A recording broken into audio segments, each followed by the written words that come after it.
Va ora in onda la rassegna stampa. Vedi che basta poco per rendere il regista Francesco di buon umore, basta una cavalcata delle Valchirie, quel profumo di napalm già la mattina presto, con il sole già alto, vedi? Che romanticone, veramente. Buongiorno, sentite anche voi il profumo di napalm sotto casa? Certo, è la guerra che prosegue, ma arriva la tregua però. Sì, oggi i giornali parlano già di tregua, si sono sentiti i grandi della terra, hanno parlato 3 ore, un tempo ci volevano 2 o 3 telefonini per stare così tanto al telefono, e sono stati lì a chiacchierare, hanno detto basta, sospendiamo i bombardamenti, e appena agganciato, boom, hanno ricominciato di nuovo.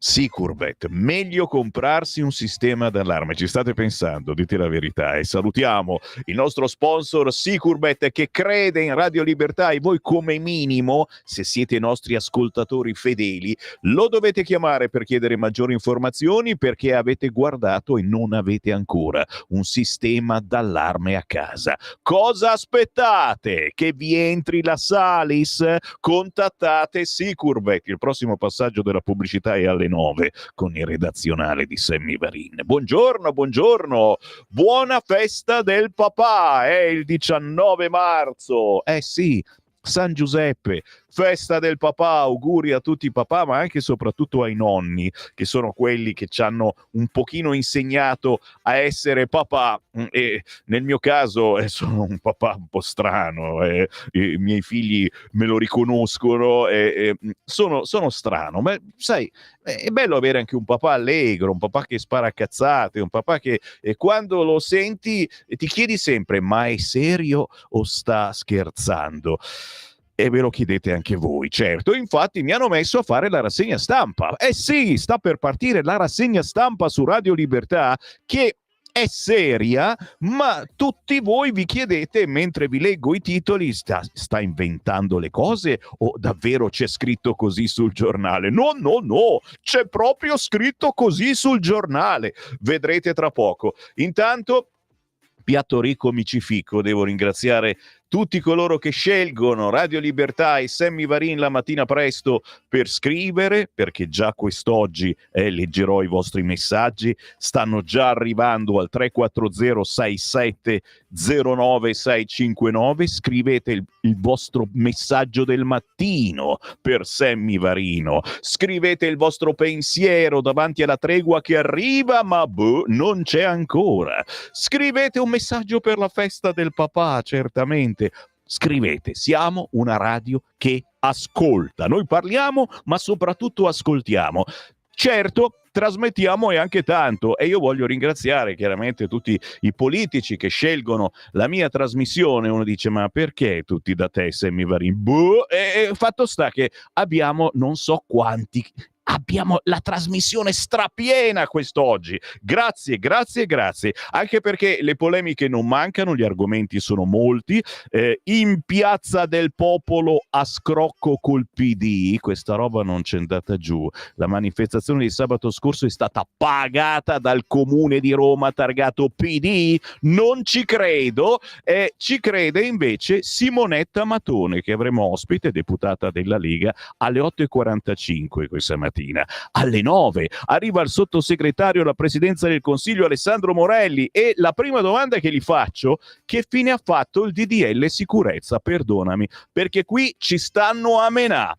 Ci sono le baby gang, ci sono quelli dei centri sociali. Festeggiavamo San Patrizio lunedì, niente, non si può festeggiare San Patrizio, ci hanno fatto un culo quadro quelli dei centri sociali. Chiaramente la questione sicurezza è dimenticata dai sindaci, che pensano, se accendi la sigaretta in centro Milano, che fine ha fatto il DDL sicurezza della Lega? Secondo me c'è qualcuno che ce lo vuole affossare. Ne parliamo alle 9 questa mattina con Alessandro Morelli, ma poi alle 11, figata, sai chi arriva? Arriva il vicepresidente del Senato. grandissimo leghista Gianmarco Centinaio alle 11 su Radio Libertà per commentare chiaramente la giornata di ieri al Senato. Ce l'aveva preallertata Claudio Borghi Aquilini ieri mattina alle 10, oggi ce la commenta niente po' di meno che il vicepresidente del Senato. Alle 11:10, 11:15 parleremo di un libro molto importante, di un anniversario importante, però stai attento a quello che dici. Sergio Ramelli, una storia che fa ancora paura. Quel ragazzino ammazzato un po' di anni fa, e vi racconteremo che storia è, proprio con il curatore del libro aggiornato appena uscito, Sergio Ramelli, una storia che fa ancora paura, si chiama così il libro. Alle 11:30 il Focus Lombardia con la consigliera regionale della Lega, Silvia Scurati, e parleremo, perché no, della bella proposta della Lega l'altra settimana sul velo in Lombardia. È già che è stata approvata, ma con dei distinguo, insomma, mentre ieri in Friuli Venezia Giulia l'approvazione è stata totale. Ne parliamo questa mattina nella trasmissione di Sammy Varin dalle 7:30 alle 9:30 e poi ancora dalle 11 a mezzogiorno. Intanto però naturalmente i titoli di quest'oggi, e parto dal Corriere. Parto dal Corriere perché ieri ha scritto la lettera al Corriere il Papa, che è vivo, bisogna sempre specificarlo. C'è Avvenire, ragazzi, che è incazzato nero. Avvenire, cioè uno dice: ma perché? Avvenire, il giornale dei vescovi e quotidiano di ispirazione cattolica, il Papa scrive una lettera, a chi la indirizza? Al Corriere.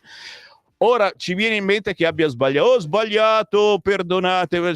No, non ha sbagliato. Era proprio per il Corriere. Sarà forse perché Avvenire ha messo l'elmetto? Si chiede oggi il quotidiano La Verità. E quindi, sai, continua a intervistare Romano Prodi, Avvenire, e probabilmente gli è girato un po' le scatole al Santo Padre.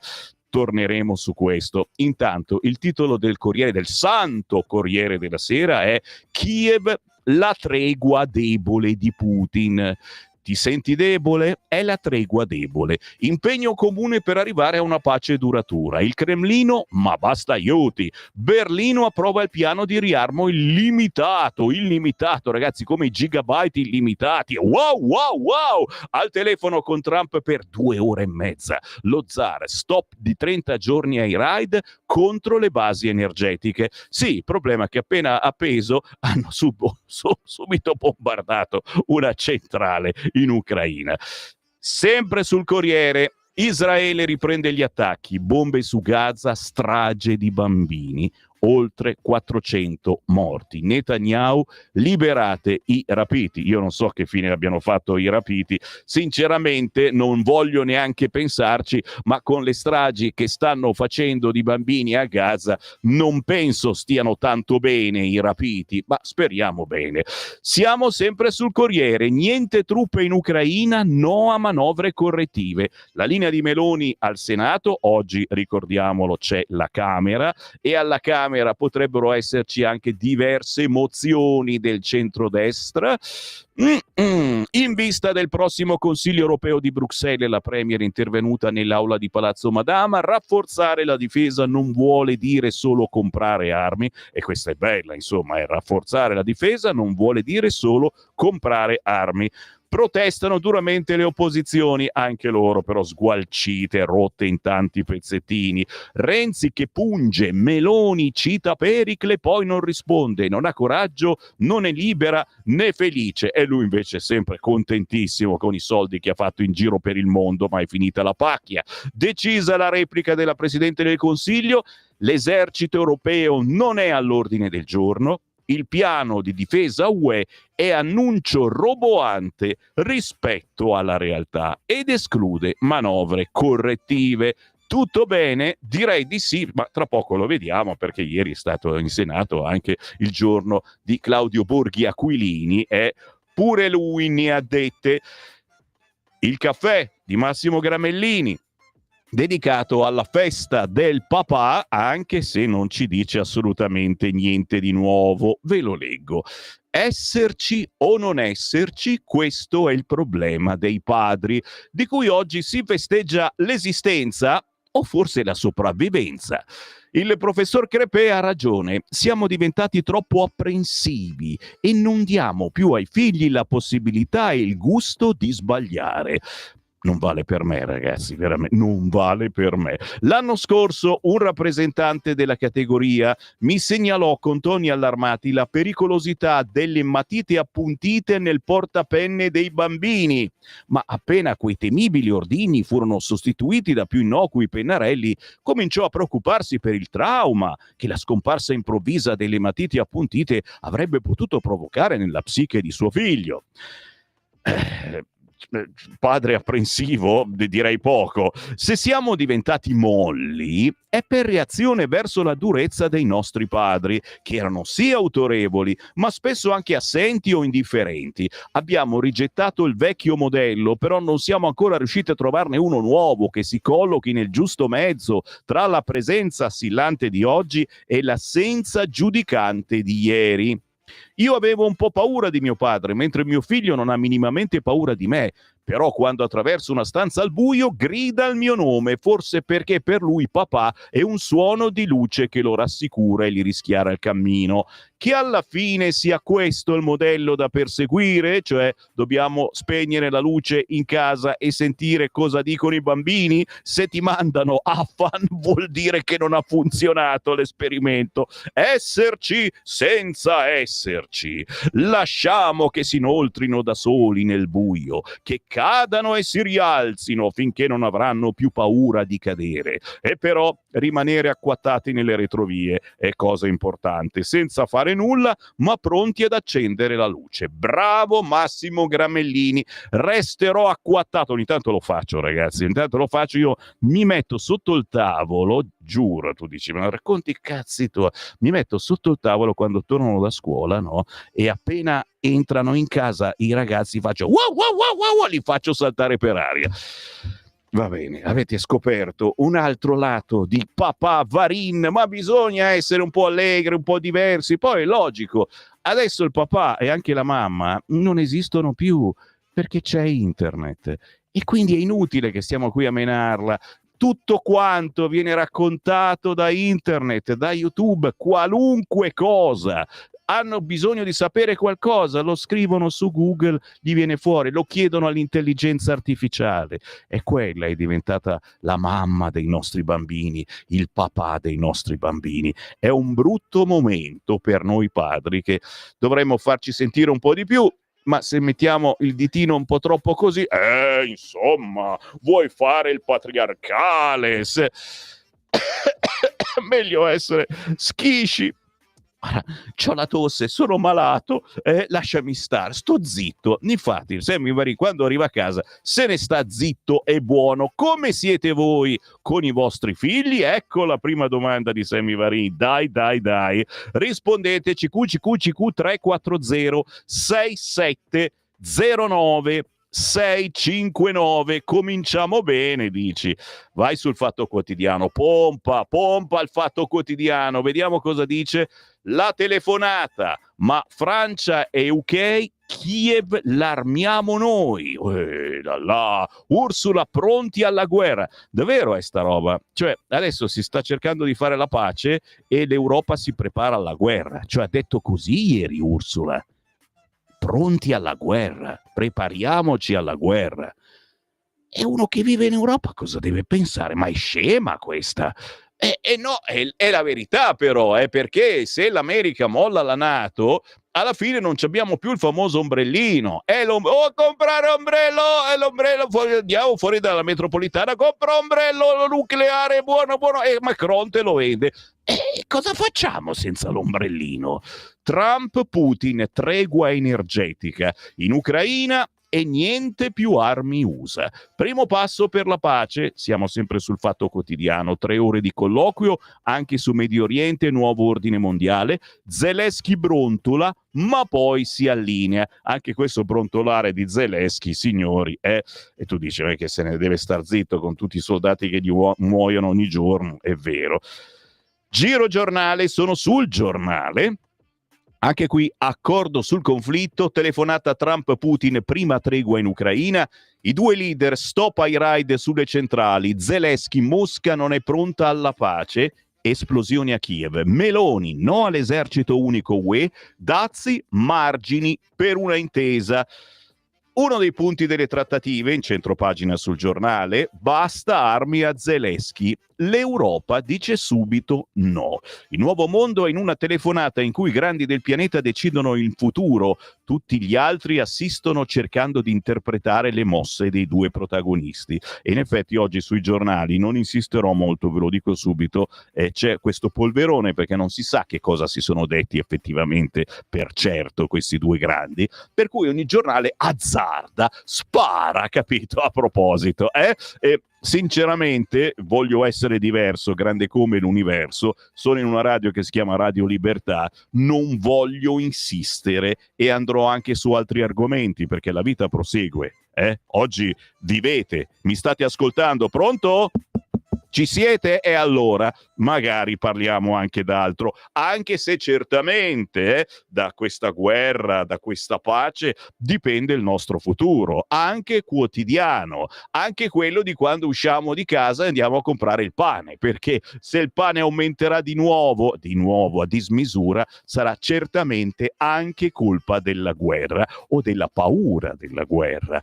Tutti gli altri quindi assistono cercando di interpretare le mosse dei due protagonisti. L'uno, Trump, coltiva l'immagine di grande negoziatore, il secondo, Putin, vede la possibilità di ottenere con una trattativa quello che in 3 anni non gli è riuscito, scrive Angelo Allegri oggi sul giornale.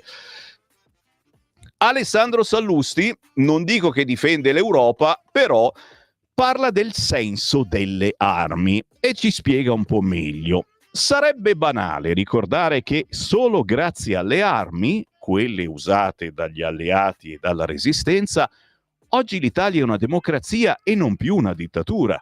Come sarebbe ovvio dire che fino a quando in giro per il mondo ci sarà anche un solo Stato pronto a usarle per scopi offensivi, le armi sono necessarie per difendere le libertà e i diritti, compresi quelli di chi non le vuole. E come fino a che un solo malintenzionato sarà in circolazione è necessario mantenere armate e addestrate le forze dell'ordine. Non è corretto sostenere che ogni euro speso per la difesa è un euro sottratto a stipendi, pensioni e sanità. Semmai sono euro spesi a difesa dei diritti costruiti e maturati per l'appunto in epoca di missili contrapposti proprio per garantirne l'esistenza. È poi riduttivo pensare che difendersi voglia dire solamente costruire cannoni e missili. I miliardi investiti in ricerca dagli stati e dai privati in questo comparto hanno avuto ricadute civili di primaria importanza, sono stati il motore del progresso. Il primo computer, Enigma, nasce nel 1940 in Inghilterra per decifrare i codici cifrati dei tedeschi, cosa che ha permesso agli alleati di vincere poi la guerra. L'aviazione civile nasce dai primi aerei biplano costruiti con scopi bellici nel corso della Prima Guerra Mondiale. L'energia nucleare che tiene acceso mezzo mondo in modo pulito arriva dalla bomba atomica. Internet è la versione civile della rete di comunicazioni militari adottata dagli Stati Uniti. I satelliti che oggi garantiscono le comunicazioni, che prevedono uragani e permettono di soccorrere chiunque si trovi in difficoltà, sono figli di quelli spediti per la prima volta nello spazio per spiare i movimenti degli eserciti dei paesi nemici. Molta della moderna tecnologia medica è una trasposizione di diavolerie pensate per scopi militari. Quindi a demonizzare tout court le spese della difesa non si fa un buon servizio né alla verità né all'umanità. La pace in Ucraina la stanno ottenendo, più giusto dire imponendo, gli Stati Uniti, un paese che ogni anno spende oltre 800 miliardi di dollari, quasi il 4% del suo PIL, in tecnologia militare. Gli altri, quelli disarmati, possono solo guardare, pregare organizzare momenti di preghiera e cortei di protesta, più o meno quello che si è fatto in Europa durante questa crisi. Così scrive quest'oggi in prima pagina sul giornale Alessandro Sallusti. Come non essere d'accordo? Siete d'accordo? Beh, noi li spenderemo 800 miliardi di dollari, dai, gli Stati Uniti in un anno e noi, insomma, li mettiamoli sul tavolo. 340 6709 659. Aspetto il vostro responso anche su questo. Giro pagina, giro giornale, poi tra poco entriamo naturalmente nel particolare. Sentite la nostalgia di Repubblica ed eccolo qua il titolone e naturalmente è quello che ci voleva, senza tregua. Lunga telefonata con Trump, Putin rilancia, stop attacchi alle centrali ma basta armi a Kiev. Questo per l'Ucraina. Per il Medio Oriente, Israele rompe l'accordo, raid contro Hamas, oltre 400 morti a Gaza, molti sono bambini. E la foto delle mamme che piangono i loro morti in Medio Oriente. Doccia fredda sulla Casa Bianca. Trump non riesce a ottenere da Putin la tregua in Ucraina e deve accontentarsi di un primo passo con il cessate il fuoco sulle infrastrutture energetiche, mettendo in evidenza come il vero ostacolo alla fine della guerra siano le condizioni del Cremlino. E naturalmente anche su questo voglio un vostro parere. Pensavate che mettessero tutto a posto subito? Io sì, sono un boccalone. 340 6709 659. Dall'altra parte, Ramadan di sangue, dormivamo, poi l'inferno. La tregua fragile si è rotta al 59esimo giorno quando Netanyahu ha messo la pistola sul tavolo del negoziato. Tra lunedì e martedì, nel pieno del Ramadan, il premier israeliano ha ordinato ai caccia e alle navi di riempire di ferro la notte di Gaza. Questa la prima pagina del quotidiano Repubblica con l'editoriale La linea di Meloni, continueremo a difendere Kiev e naturalmente le altre idee belle che arrivano qua in Italia con i sindaci che stanno pensando di fare un'altra manifestazione. Vedremo chi paga questa volta. 5 aprile, Bologna e Firenze insieme in piazza. Tra le segnalazioni in prima pagina, svolta in Germania, sì all'aumento della spesa militare. Da Repubblica passo col cavolo che vado sulla Stampa, dopo, la verità, eccola qua. Trump fa la pace con Putin, Ursula prepara la guerra. Questa è la prima pagina del quotidiano La Verità. 3 ore di telefonata tra i due leader, cessate il fuoco parziale e immediato avvio di negoziati per l'assetto permanente. Mosca chiede lo stop alle forniture belliche a Kiev, Macron e Scholz no, si continua. Von der Leyen insiste, bisogna attrezzarci per combattere. Cioè, capisci che se la capa dell'Europa dice una roba del genere, boh. Dribblando la democrazia con un blitz, Berlino cambia la Costituzione e avvia il riarmo. In centropagina, l'alto là di Giorgia Meloni, l'esercito europeo non è all'ordine del giorno. Chiaramente sulla chiacchierata di Meloni di ieri e quella di oggi ne parleremo questa mattina. Abbiamo degli ospitoni, alle 11 arriva il vicepresidente del Senato Gianmarco Centinaio. Il discorso al Senato, sostegno all'Ucraina e agli sforzi di Trump. L'alleanza con gli USA è il pilastro della nostra sicurezza. Il piano UE valuteremo. Poi sui dazi no alle rappresaglie.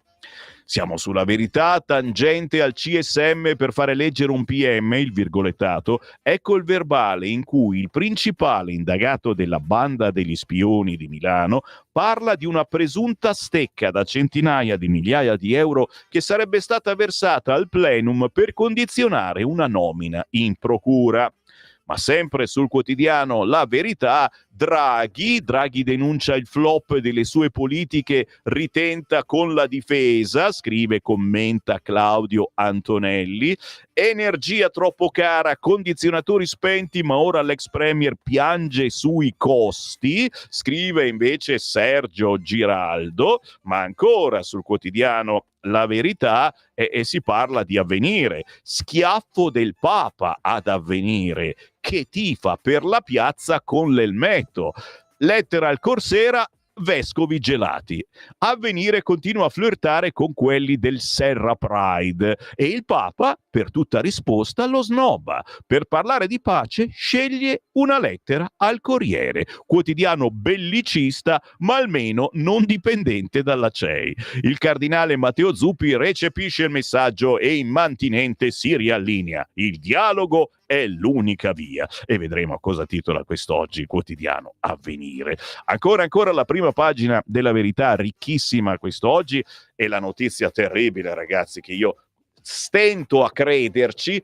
Ieri con Lucio Corsi dicevamo che gli zingari rubano i bambini. Adesso bisogna fare un'altra canzone perché sono i marocchini che mettono la bambina nel sacchetto per poi vendertela come al mercato.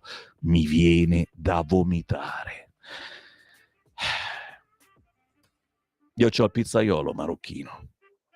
Sì, lo confesso.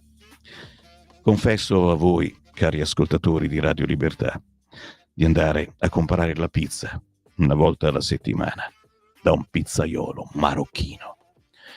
C'era una pizzeria molto bella a Cassano Magnago, proprio vicino a casa mia. Storica, da sempre esisteva. Ha dovuto chiudere. Perché? Perché il pizzaiolo marocchino la faceva più veloce la pizza. E cosa dobbiamo fare? Andiamo dal pizzaiolo marocchino, che magari sotto banco ti vende pure il bambino. 4 arresti a Torino. Marocchini portano bimba in Italia in un sacchetto. Volevano venderla. Fabio Mendolara ce la mette in prima pagina, ce la spiattella questa notizia. Io l'ho letta ieri mezzogiorno, ma mi sono rifiutato di leggervela in diretta perché mi veniva da vomitare. Una neonata marocchina è arrivata illegalmente in Italia in ottobre, trasportata di nascosto dentro un sacchetto a bordo di una nave. Dopo essere stata venduta dalla madre, la piccola è arrivata nel nostro paese portata da una coppia di connazionali che volevano venderla al migliore offerente. Altro che utero in affitto, ragazzi. Adesso quando vedete un marocchino col sacchetto, guardate cosa c'è nel sacchetto. Io veramente, dove stiamo finendo? Dove stiamo arrivando? Sulla Stampa. Ah, ok. Va bene, andiamo sulla Stampa. Trump, Putin, business sulla pace. Ed è vero, la Stampa ha ragione.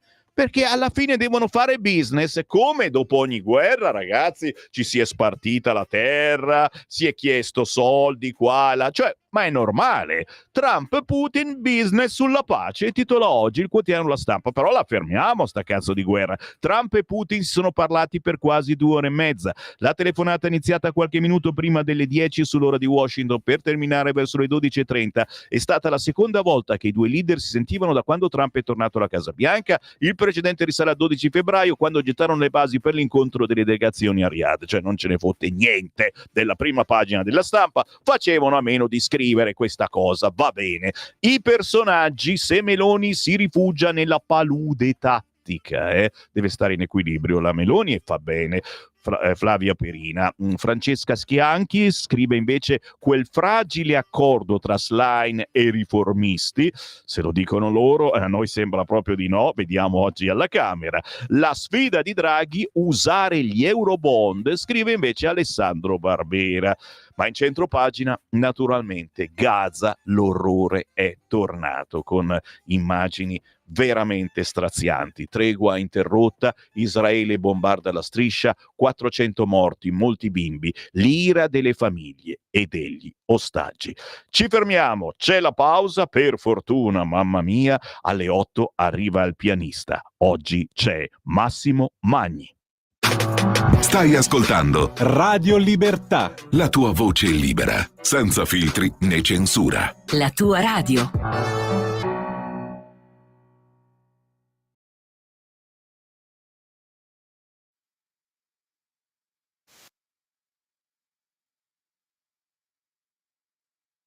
Buongiorno, un caloroso buongiorno a te e a tutti gli ascoltatori di Radio Libertà. Sono Massimo Magni, oggi vi propongo un brano jazz dal titolo Scompenso. La prima stesura di questo brano addirittura risale al 2020, durante il periodo della quarantena. All'inizio era incentrato su un tema principale, ma senza sviluppi, senza variazioni, semplice. Nel 2022 invece assume la sua forma definitiva, come un warm jazz, dal tema molto melodico e intuitivo, e vira nello swing.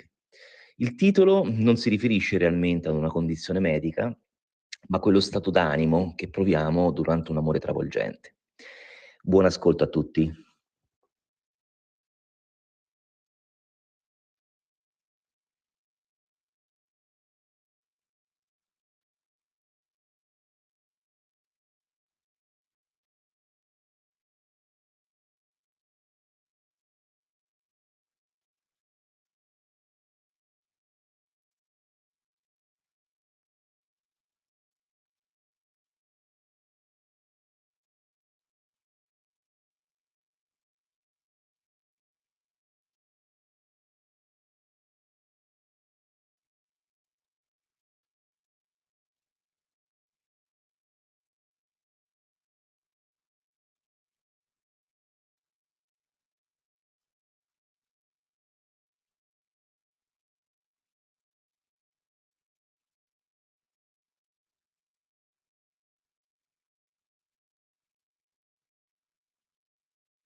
Vedi come ci cambia la vita, sentire il pianista del mattino. Alle 8 c'è sempre una bella sensazione musicale. Oggi con Massimo Magni si intitola Scompenso, questo pezzo di un pianista che ogni settimana mette dentro delle nuove cover, ma anche molta musica originale. Musicista, compositore, cantante, ma la sua specialità sono le colonne sonore. Cercatelo semplicemente su YouTube, Massimo Magni.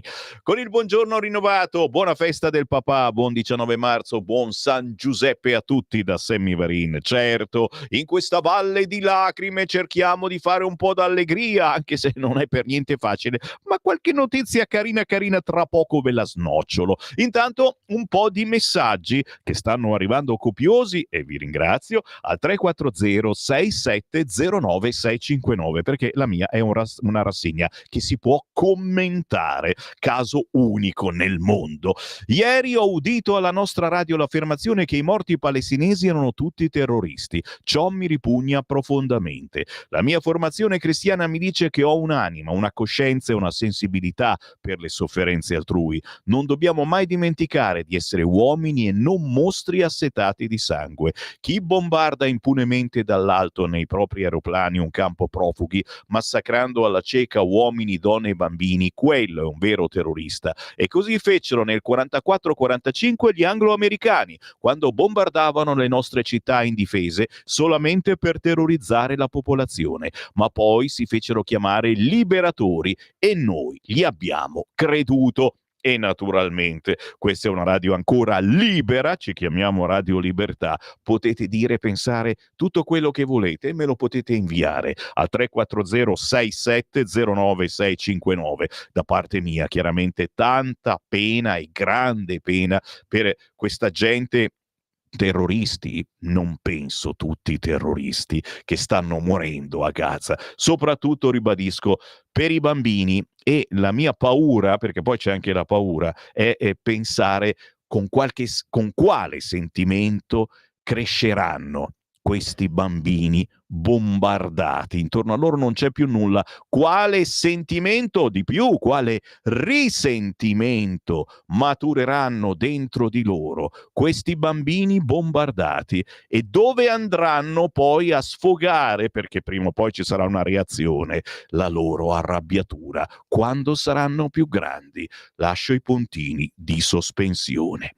WhatsApp al 340 6709 659. Auguri a tutti i papà beati, chi li ha ancora, anche se si lamentano sempre di essere dei rompipalle. Mi manca tanto la sua presenza, mancata troppo presto. Lo andrei a trovare a ricovero nonostante tutto. Sono un'enciclopedia aperta. È vero, Marco, è vero, i papà e i nonni sono veramente delle bellissime enciclopedie e anche dei libri di storia che molto spesso la storia l'hanno raccontata a modo loro. Ciao Sammy, dopo il mezzo accordo tra Putin e Trump sul non bombardare le infrastrutture, il nazi ucro Zelensky che fa? Bombarda le infrastrutture russe. No, ma anche Putin ha bombardato una subcentrale elettrica, ma era sub. I nazi ucro mi sa che faranno la stessa fine dei nazi germanici, ci scrive Luca da Brescia. WhatsApp al 340 6709 659. Se ieri sera avessi avuto il bastardo fiorentino a portata di mano, gli avrei rifilato tante di quelle sberle che non sarebbe passato neanche da un passo carraio. Ma non so proprio a chi ti stai riferendo. Enrico Fermi, quando mise a punto la fissione atomica, non pensava certo alla bomba atomica, ma a una fonte energetica. Bravo Marco, ve l'ho detto, la rassegna serve per questo. Io vi leggo l'editoriale e voi magari lo sistemate un attimino. Valentino da Udine, buondissimo sono Sammy, cacchio, sbagli anche il tuo nome, ma lo sbaglio io, Valentino.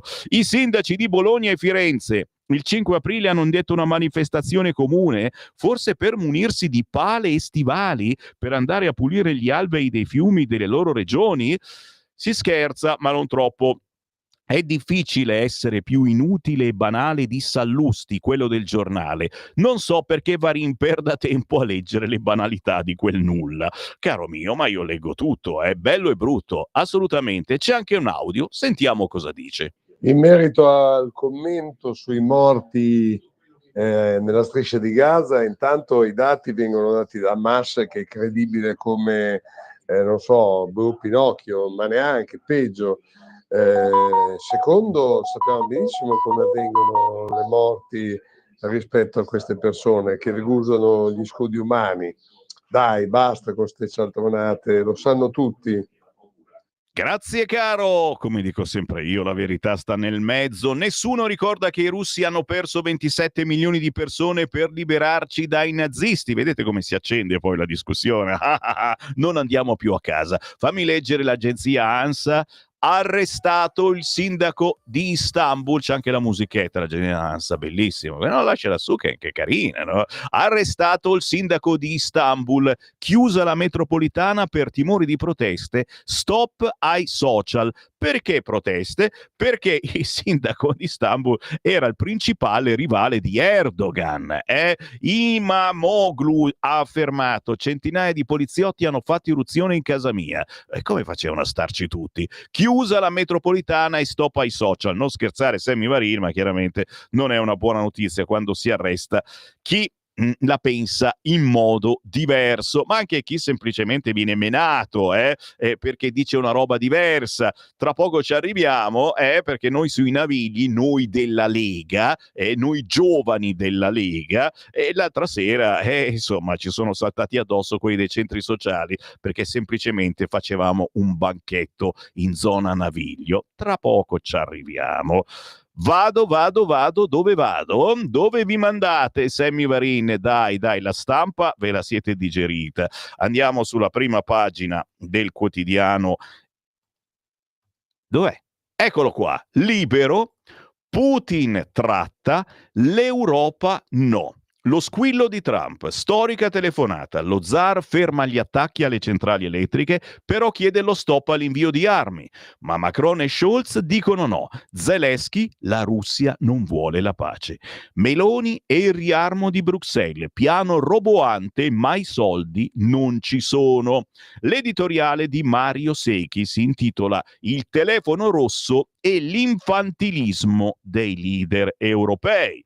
Ma in centropagina sul Libero c'è anche comizio a spese nostre, Gualtieri nei guai, esposto in procura per la manifestazione pro Europa, quella di sabato scorso, finanziata dal Comune di Roma. Il sindaco risponde: se è tutto a posto, allora perché non dirlo prima? Scrive in prima pagina Daniele Capezzone. E ne parliamo di questo alle 8:45. Questa mattina arriva la deputata della Lega Simonetta Matone e parliamo di questa piazza del popolo a scrocco col PD. Sempre in prima pagina sul Libero, i viaggi del Corano di famiglia cristiana, tour nei luoghi dell'Islam. Fantastico, signori. Capite perché poi nessuno va più all'oratorio? Ma veramente, cioè, nessun cristiano, ci vanno i musulmani perché tanto di Dio, di Gesù non se ne parla più all'oratorio. Siamo sempre in prima pagina sul Libero e vediamo se ci sono altre segnalazioni. Scontro sulla mozione UE, rissa PD sugli avverbi, scrive Pietro Senaldi. E Schlein la spunta. Ci arriviamo certamente, visto che siamo sul Libero, che state a sentire, e dai, restiamo sul Libero e andiamo proprio all'interno per parlarvi a pagina 8 dell'esposto della Lega sulla piazza Pro Europa.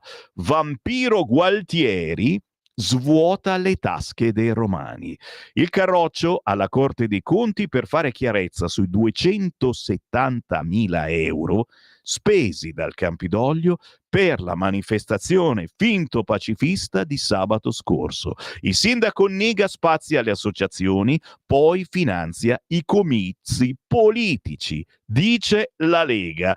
Roberto Gualtieri è riuscito a scatenare l'inferno, scrive Francesco Storace oggi sul Libero. Quei quasi 300.000 euro dei contribuenti utilizzati per la manifestazione della sinistra in Piazza del Popolo, soprannominata Piazza Babele, per la presenza di riarmisti europei, antiriarmisti e astenuti in servizio permanente effettivo, ha suscitato indignazione e tutta l'opposizione in Campidoglio pretende spiegazioni.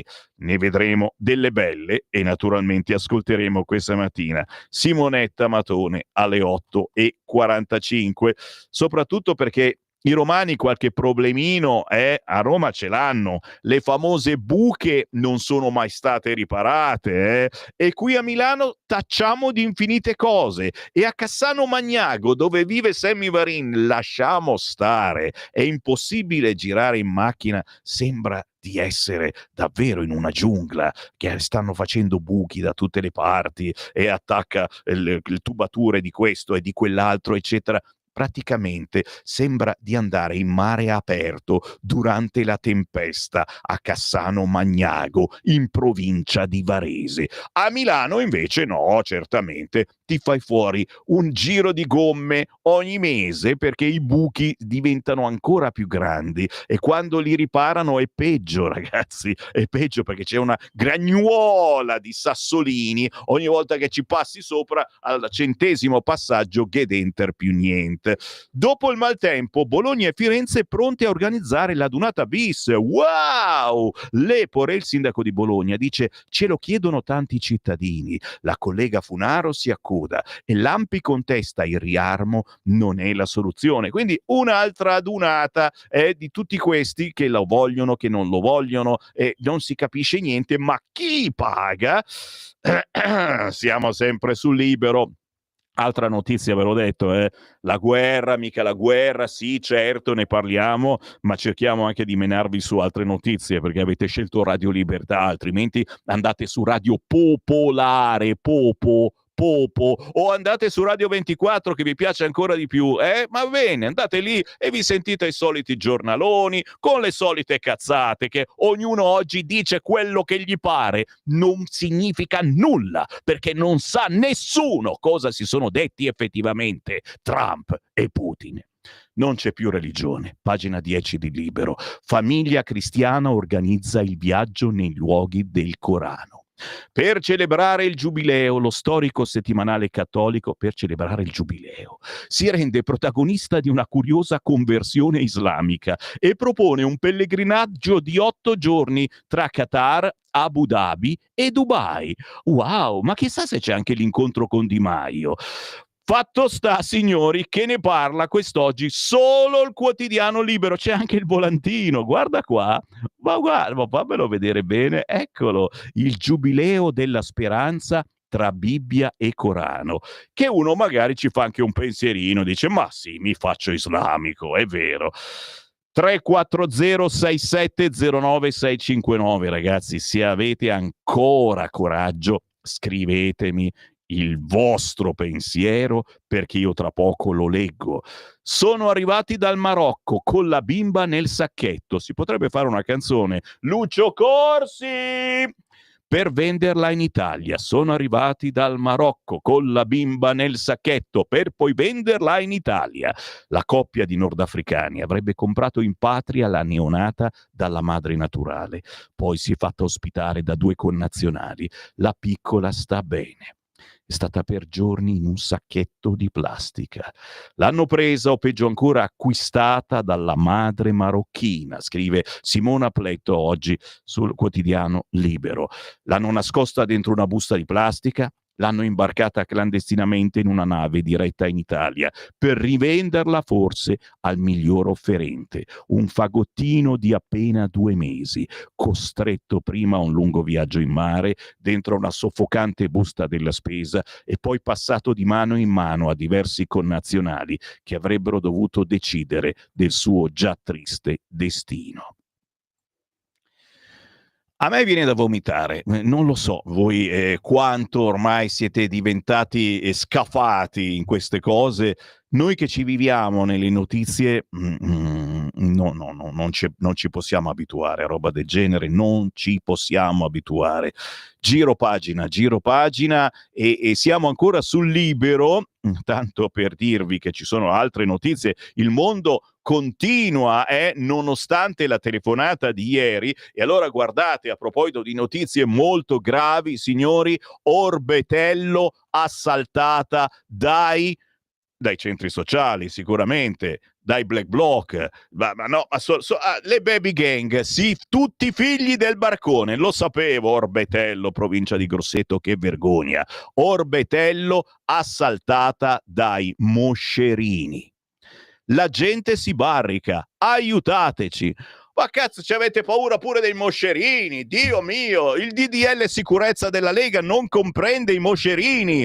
L'invasione degli insetti ha anche costretto l'ufficio postale alla chiusura. Mamma mia, il mio razzismo mi dice, ma qui, come minimo qua siamo a Napoli, siamo Orbetello, provincia di Grosseto. Spero che non sia un comune a guida leghista. Petizione per chiedere lo stato di emergenza. Il sindaco ha già mobilitato la regione, il governo monitora la situazione. Orbetello, l'ufficio postale di Orbetello Grosseto la settimana scorsa ha chiuso per calamità naturale. Le farmacie usano gli aspirapolveri per liberare almeno la porta d'entrata. Cioè ti aspirano mentre entri, i moscerini di dosso. I parabrezza delle macchine per strada sono praticamente oscurati e noi cittadini non possiamo più fare una passeggiata, siamo segregati in casa come ai tempi del Covid. Di uscire in bicicletta nemmeno a pensarci. Ti fai una mangiata di quelle. Colpa dei moscerini, i moschini li chiamano in Toscana, sciami, nugoli, ondate che non finiscono più. È l'invasione dei chironomidi, a metà tra una piaga biblica e un brutto remake di un film di Hitchcock. Qui stiamo scherzando naturalmente, ma attenti che si arrivano a Orbetello, passano anche da casa vostra, prima o poi. Tutti che toccano, tutti a comprare gli insetticidi, non serve a niente, ormai sono corazzati, sono moschini corazzati. Oggi ne parla solo il quotidiano Libero, sappiatelo. A proposito di Libero, Italia libera dal gas russo, ma bollette troppo care. Noi facciamo il tifo per Pichetto. La missione di Pichetto a Bruxelles serve per ridurre il prezzo dell'energia. L'Italia si è totalmente liberata dalle risorse energetiche di Mosca, ma resta il problema del prezzo. Noi chiaramente tifiamo Pichetto. Mi raccomando, Pichetto, non deluderci. Se ne parla a pagina 20 del quotidiano Libero, che, ve l'ho detto, oggi cerco di spaziare, vi faccio respirare, cari ascoltatori. Ringraziate, voglio almeno un messaggio di ringraziamento, oltre naturalmente a quelli di parolacce, basta, i semivarine, voglio un messaggio di ringraziamento, una slinguazzata per Semivarin, 340670969, persino Franco Battiato spunta, ma non è colpa mia, a pagina 24 del quotidiano Libero, perché c'è questa esigenza di menarci via dal polverone della telefonata dei due big. E addirittura Battiato, che gli stava sulle balle la Lega, però per me è un grande,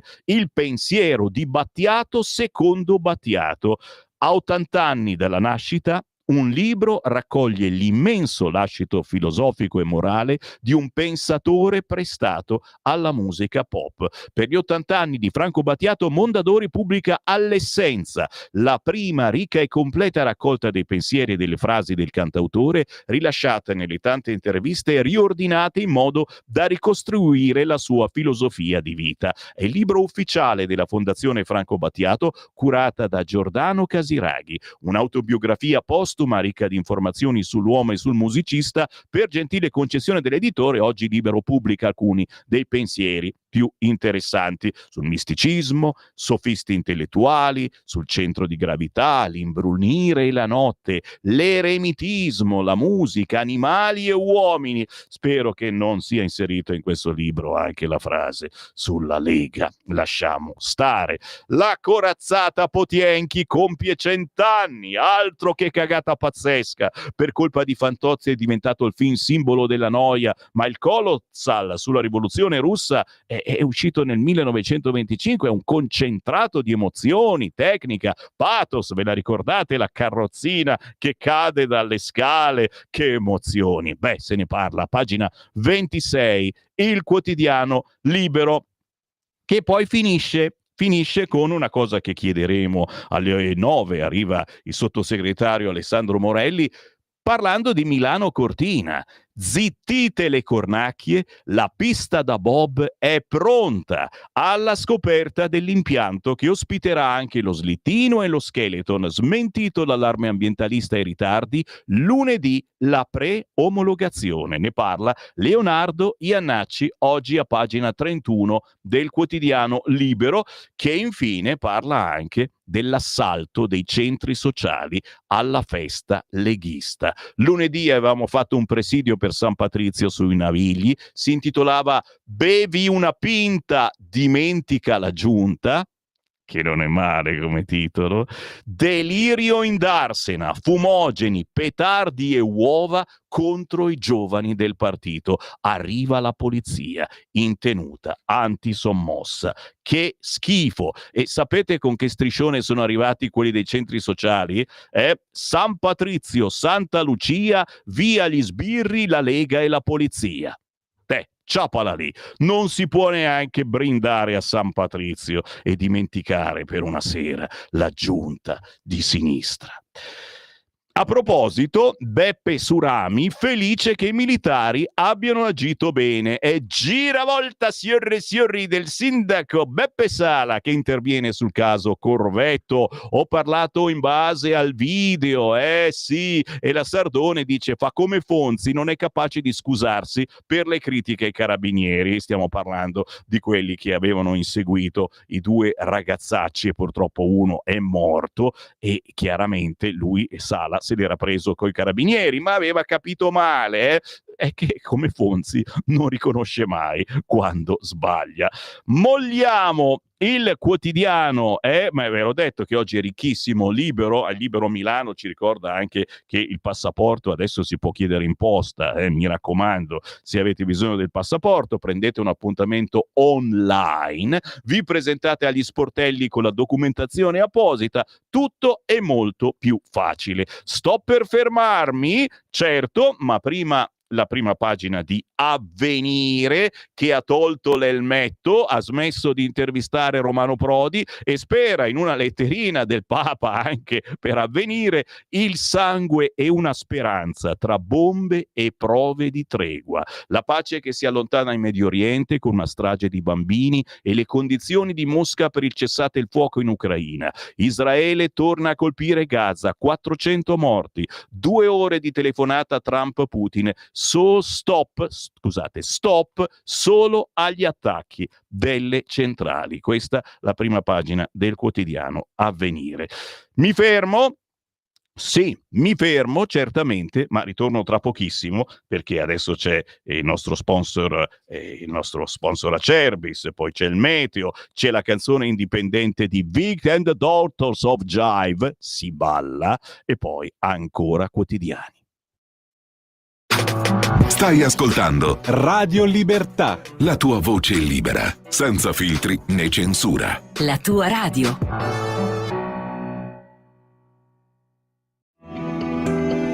Il meteo.it presenta le previsioni del giorno.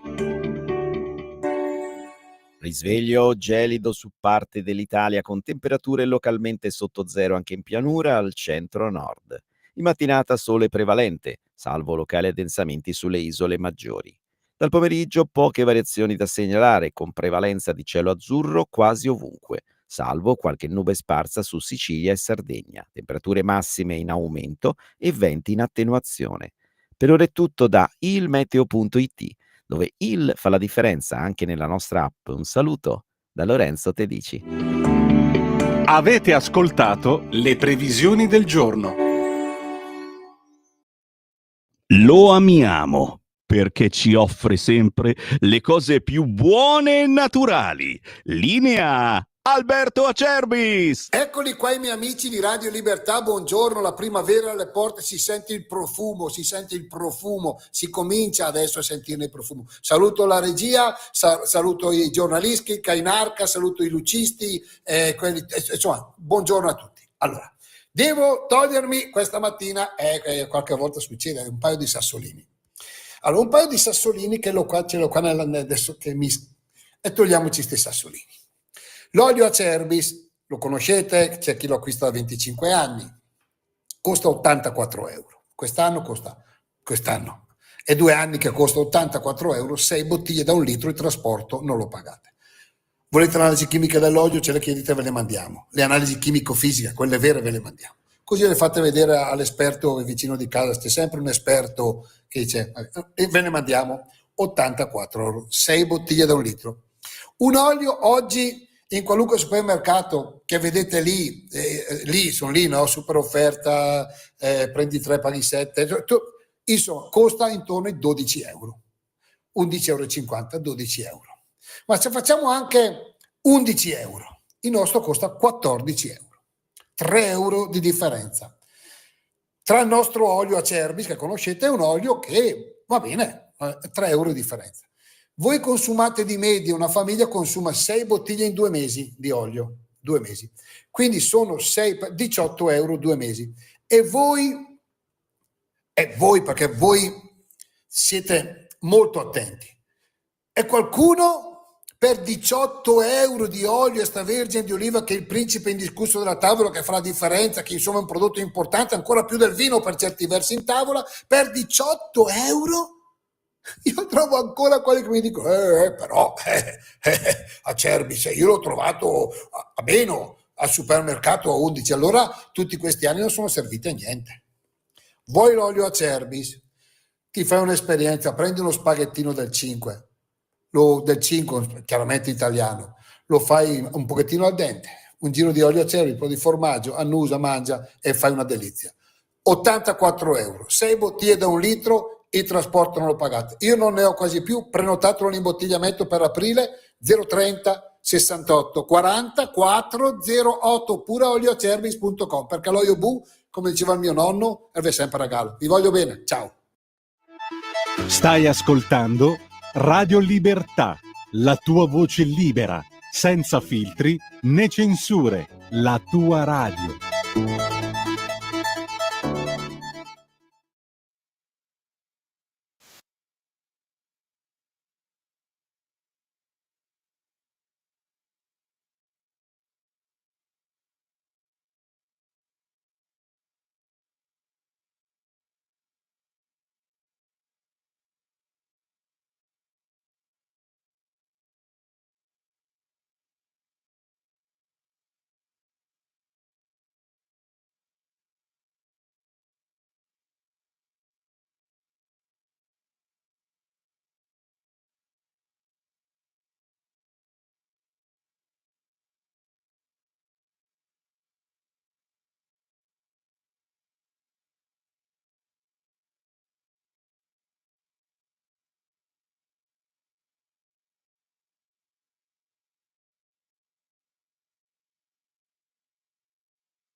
Grazie a Vic and the Doctors of Jive, questa Mac the Knife, musica di Kurt Weill su testo di Bertolt Brecht, dall'opera da tre soldi del 1928 divenne uno standard jazz interpretato veramente da tutti. Chiaro che se volete divertirvi seguite Vic con la K and the Doctors of Jive, questi girano nei locali e vi fanno ballare. Il buongiorno rinnovato, questa è Radio Libertà, io sono Sammy Varin, vi sto leggendo un po' di rassegna stampa e naturalmente i vostri WhatsApp al 3406709659 che commentano le notizie. Andiamo sulla stampa, entrando naturalmente sulla telefonata di ieri, sulle molte illazioni su questa telefonata perché non si sa nulla di certo, senza tregua, scrive il racconto a pagina 2 la stampa, la telefonata di 2 ore e mezza tra Trump e Putin porta solo lo stop agli attacchi alle centrali elettriche, e io ci metto quanto che il punto interrogativo.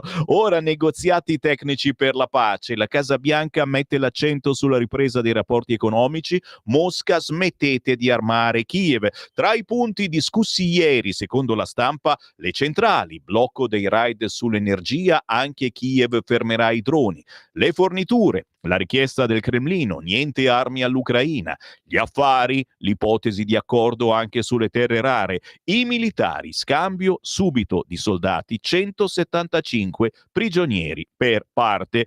L'analisi di Stefano Stefanini dice è un cessate il fuoco a pezzi, ma la pace resta lontana. Giro pagina, c'è anche l'intervista con Yashka Monk. Mosca otterrà ciò che vuole senza concessioni. Per Trump l'Ucraina appartiene al Cremlino, scrive il politologo. Per Washington il mondo si divide in sfere di influenza. A spartirselo sono USA, Russia e Cina. Giro nuovamente pagina, Anna Zafesova scrive Zelensky incubo patto segreto. Il leader ucraino in Finlandia per chiedere supporto UE teme un accordo sottobanco USA-Russia a spese di Kiev. Putin vuole indebolirci, i nostri soldati restano nel Kursk e intanto le bombe russe continuano a colpire la capitale. Ancora sul quotidiano La Stampa, il riflesso in Italia, Meloni con Trump sui dazi, riarm piano roboante, quei soldi ora non ci sono. Nella pagina successiva Flavia Perina la indica come Giorgia l'equilibrista. La premier riesce a ricucire con Salvini e prepara l'atteso incontro alla Casa Bianca, ma il divario Europa-USA è sempre più ampio. Ma interessare a me, e fammelo vedere Francesco, l'articolo sul quotidiano La Stampa a pagina 8, il ministro dell'economia preoccupato per gli effetti negativi del riarmo sui tassi, le pressioni della Lega e l'ira di Giorgetti, solo l'annuncio ci è già costato miliardi. Federico Capurso, il ministro dell'economia Giancarlo Giorgetti non è entusiasta di come stiano andando le cose con il piano di riarmo europeo. Solo l'annuncio del riarmo ci è già costato miliardi di euro, si sfoga in questi giorni, e di miliardi continuano a bruciarne. C'è un grafico che Giorgetti deve avere osservato con particolare attenzione in queste settimane, riguarda la variazione sui tassi di interesse dei BTP a 10 anni, ovvero quanti interessi in più o in meno paga lo Stato sui buoni del tesoro a scadenza decennale. Semplificando, più fiducia si ha nella solidità dei conti di uno Stato, più bassi saranno gli interessi. Ecco, Giorgetti ha notato che proprio il 4 marzo, quando a Bruxelles veniva annunciato il piano Rearm Europe e si iniziava a ipotizzare di permettere agli Stati membri di fare nuovo debito pubblico per investire sulla difesa, la curva in quel grafico si è impennata. Pensateci un attimo. Naturalmente si parla anche di Matteo Salvini, di fare nuovo debito non ne vuole sapere. Anche Giorgetti è piuttosto restio, non c'è nessuna emergenza che necessita di un riarmo, sottolinea il senatore e responsabile economico della Lega Claudio Borghi parlando sulla Stampa. Una scelta politica che nasce da un solo bisogno, quello della Germania, dice Claudio Borghi. Berlino pretende dall'Europa una scappatoia per aggirare i vincoli che ha in Costituzione in modo da fare debito per rilanciare la sua economia stagnante. Questa necessità di riarmarsi è una finzione. Avanti con le notizie, il quotidiano La Verità se la prende con Draghi. Draghi spinge la difesa comune UE senza dire chi ci guadagna dalle armi. L'ex presidente della BCE parla di piattaforme finanziate dai privati per acquistare navi, carri armati, aerei da guerra, ma il problema è che ciascun paese punta a fare profitti con le sue aziende a discapito degli altri. Siamo a pagina 8 del quotidiano La Verità, un bel paginone tutto sul vostro Draghi col cavolo.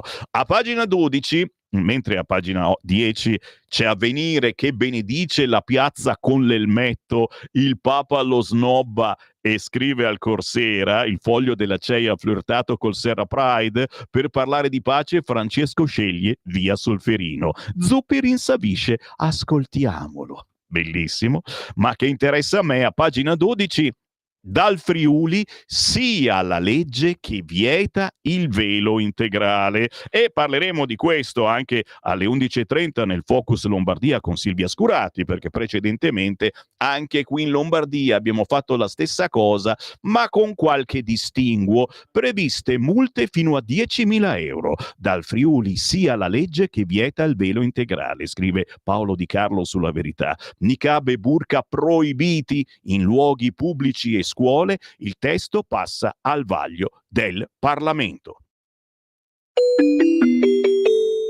Qui Parlamento. A proposito di Parlamento italiano, benvenuta, un buongiorno a Simonetta Matone, ciao! Ciao a tutti, buongiorno, buona giornata, buon tutto. Grazie, buona festa del papà, oggi festeggiamo noi, Sì. Simonetta, una volta Sì, infatti ho mandato sulla chat nonni, zii, nipoti e quant'altro, ho mandato gli auguri ai miei generi, che sono due, bello. che sono papà, e quindi me ne sono ricordata. Buon Brava. 19 a tutti. Brava, assolutamente. Io ricordo anche i nonni, anche se loro hanno la loro festa, ma ragazzi, ci mancherebbe, sono anche loro super papà e ci hanno lasciato un printing importantissimo.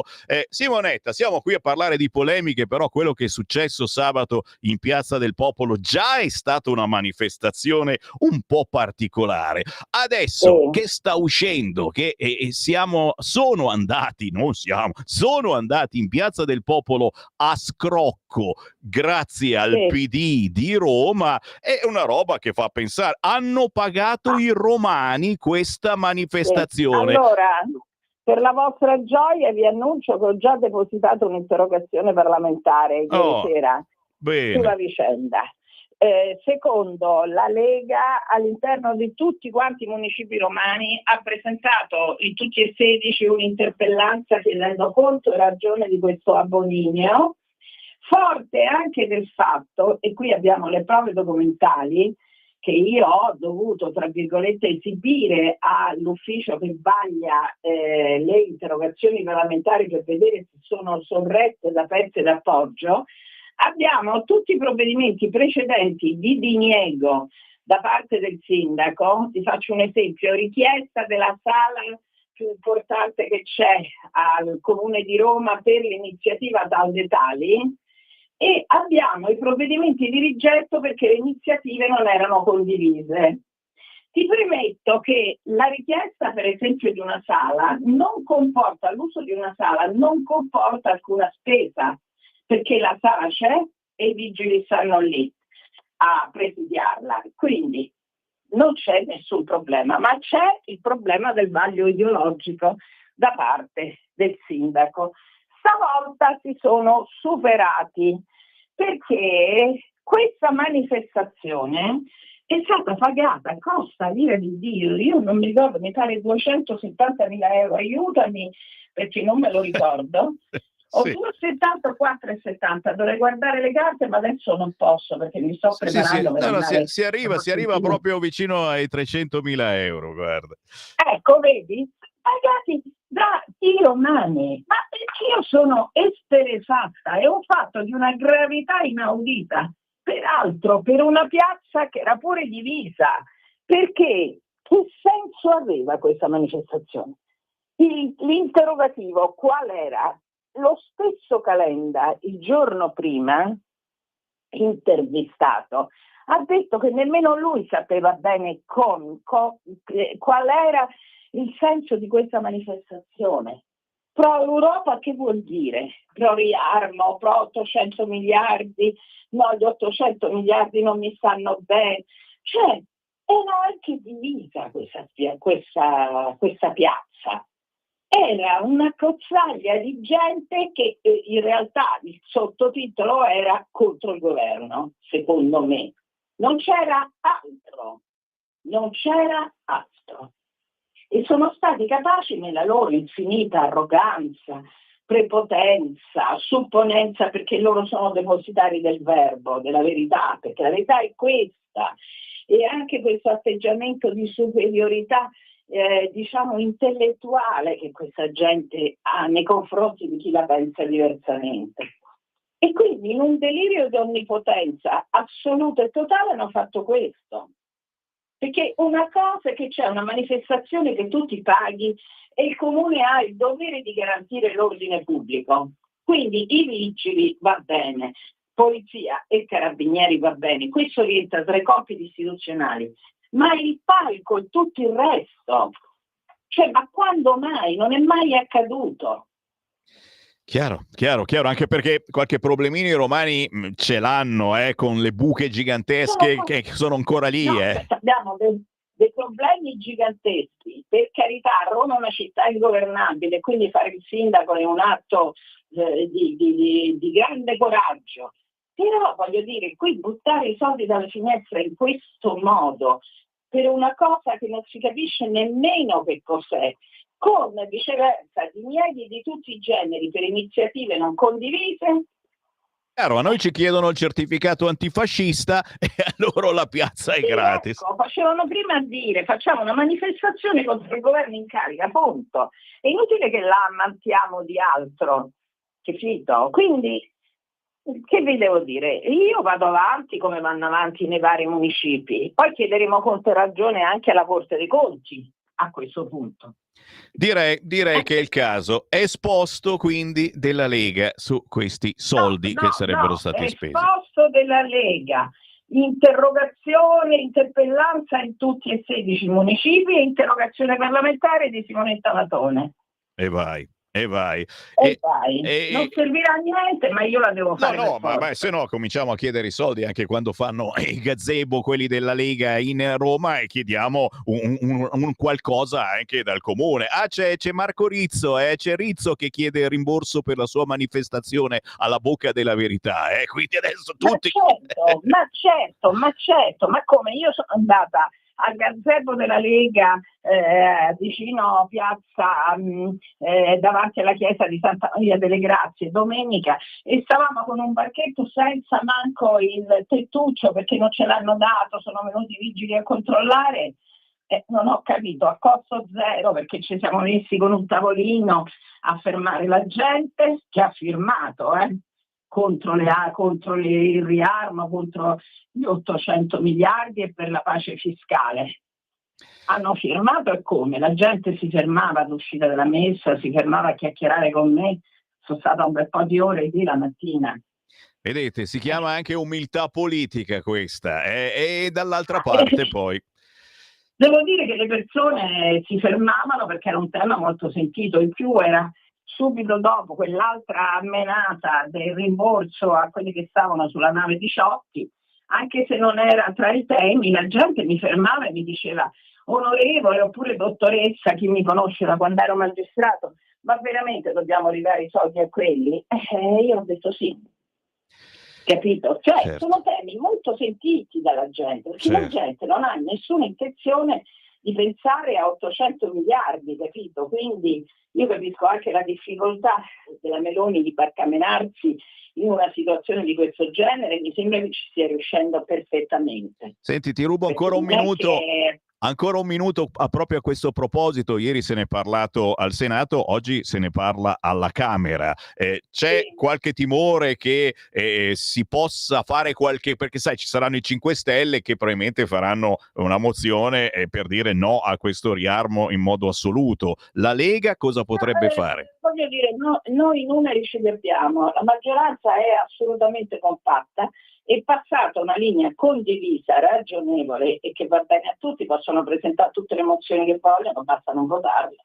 Chiaro. Non è un atto difficilissimo, capito?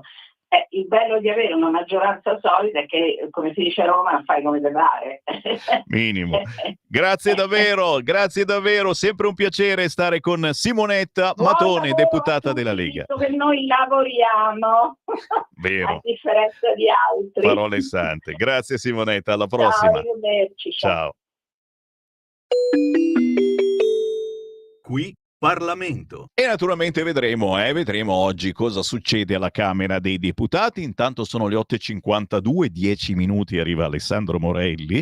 A proposito di quello che ha detto Simonetta Matone, vi riporto sul quotidiano Il Corriere, perché Angelo Panebianco, fammi vedere, mette l'editoriale di spalla che si chiama L'Europa e le armi, in nome dell'Europa contro l'Europa. E se l'Italia, uno dei paesi fondatori dell'Unione, fosse pronta a sfilarsi, a dire non ci sto di fronte al tentativo in atto di creare un sistema di deterrenza europea, i risultati del sondaggio che Nando Pagnoncelli ha pubblicato sul Corriere sono eloquenti. Solo il 32% degli italiani appoggia Kiev, o se volete fare i fighi, Kiev. La maggioranza ha scelto l'equidistanza tra l'aggredito e l'aggressore. Inoltre, pur in presenza di un'ampia quota di indecisi, i contrari al piano di riarmo europeo sono oggi in numero maggiore dei favorevoli.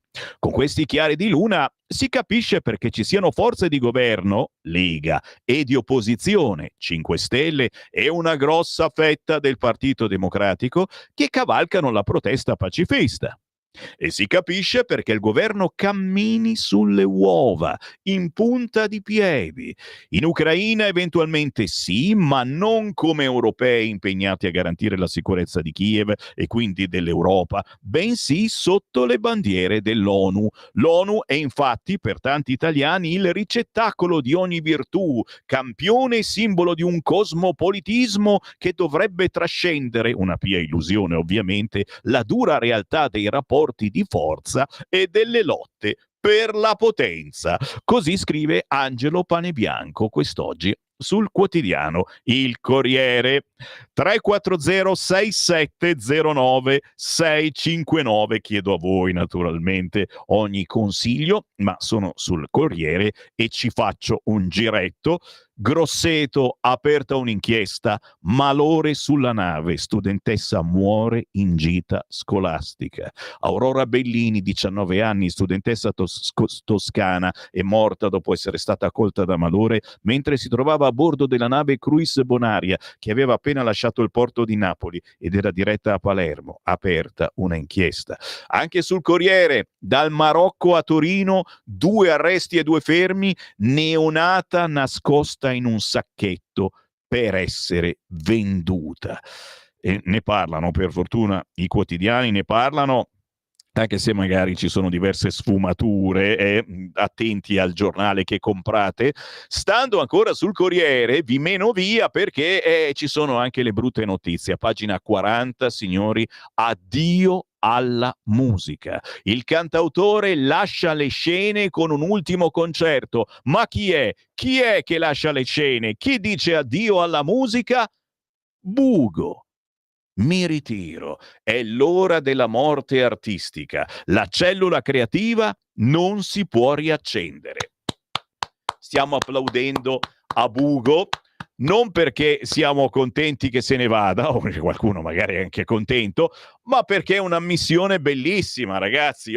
Basta cantare cazzate, e non è certamente il caso di Bugo, vi sembra che io sia, ma assolutamente, ma quanti di questi artisti vanno avanti ancora a somministrare cazzate e fanno scrivere le canzoni a questo, a quello, pur di andare avanti nel magna, pur di convincerci, perché ci riescono a convincerci che fanno bella musica. Bugo se ne va con un ultimo concerto all'Alcatraz di Milano il 1 di aprile, uno dice, ma non è, chissà se Morgan ci andrà, la conferenza stampa di annuncio con Lundini al suo posto, ci prende in giro, chiede l'Andrea Lafranchi del Corriere a Bugo, no, se ne va proprio e non sa neanche cosa farà da grande, però ribadisco, Bugo è quello della lite sul palco con Morgan, squalificati al Festival di Sanremo 2020 per aver abbandonato la gara. Proprio Bugo aveva lasciato il palco dopo che Morgan aveva cambiato il testo del loro brano Sincero, lanciando un'invettiva contro il collega che non gli era grato, un po' come Trump con Zelensky, ricordate? Potremmo farci una canzone anche lì. Fatto sta, ragazzi, il mio applauso veramente a chi dice bene, è stato bello, ringrazio tutti quanti, me ne vado, mi ritiro perché ho finito la vena artistica, lo ammette. Oh, e siamo uomini, ragazzi miei, siamo persone normali. O no? Ogni tanto mi viene qualche dubbio. WhatsApp, certo, dai, sentiamo un attimo i vostri pensieri che stanno arrivando al 340 6709 659. Nessuno ricorda che i russi hanno perso 27 milioni di persone per liberarci dai nazisti. Non meravigliamoci di Erdogan e in Romania? Punto di domanda.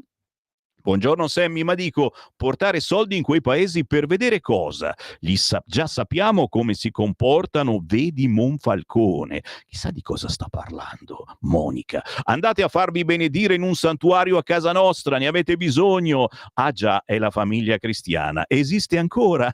Monica si riferisce che per festeggiare il giubileo la famiglia cristiana ci porta nei luoghi dell'Islam. Non è una battuta, lo sapete che quando c'è Sammy Varini in onda vi chiedete ma è serio oppure no? Sì, Giulio Cainarca si sta rivoltando nel letto, ti capisco, caro ascoltatore che però continui a sentire Radio Libertà e a criticare chiunque, ragazzi, se la prende con Riccardo Molinari, se la prende con Salvini, con Calderoli, caro mio, forse ti conviene ascoltare Radio Popolare, Vorresti girare 107.6 in FM, ascolta un'ora di Radio Popolare e poi ritornerai qua, ti l'assicuro. Sammy, ti seguo tantissimo, continua così. Fai gli auguri anche a chi compie oggi 70 anni. Wey, non sarà mica Carlo, auguri se sei Carlo che compi 70 anni, ma naturalmente auguri a tutti i papà un po' frustrati perché è duro fare il papà in questo mondo internettaro dove i bambini il papà ce l'hanno eppure la mamma si chiama internet. Sì, sto per andarmene, ma che scudi umani, ma dove può andare la gente che Gaza sembra Hiroshima? Ma come fate a Radio Libertà a spendervi per quel criminale contro l'umanità e il suo popolo genocida? Come fa Salvini a stringere la mano a quel criminale completamente andato di testa? Ma il bello, ragazzi, che noi sentiamo tutti i vostri pareri. Chiaro, ci sono dei terroristi a Gaza e vanno assolutamente eliminati. Questa gente a Gaza ha vissuto per decenni, fidandosi dei terroristi. A un certo punto gli hanno detto andatevene perché dobbiamo far fuori tutti i terroristi lì. Chi non se n'è andato sta rischiando e purtroppo sta anche morendo. Matteo Salvini è d'accordo con il presidente Conte per quanto riguarda Riarmo, che sono contrari, intendo. È vero, è per quello che ti dico, chissà oggi alla Camera cosa succede. Chiaro che ha detto Simonetta Matone, il governo è il governo tutti insieme e quindi ci sarà una mozione che voteremo. Chiaro che i 5 Stelle sono anche loro contro il Riarmo e un bacino a Conte, visto che non c'è più Di Maio, ma glielo potrei anche dare, lasciamo stare. Restate lì, tra poco arriva Alessandro Morelli. Stai ascoltando Radio Libertà, la tua voce libera, senza filtri né censura. La tua radio. Ladri in casa o in azienda? Prima è meglio che dopo. Oggi la soluzione si chiama Dialogos e passo subito la parola e do il benvenuto alla ditta Sicurbet, tecnologie per la sicurezza. Un saluto a te e a tutti gli ascoltatori. Vi prego di prendere carta e penna perché vi do subito il numero di telefono che potete chiamare per proteggere voi e la vostra casa 24 ore su 24.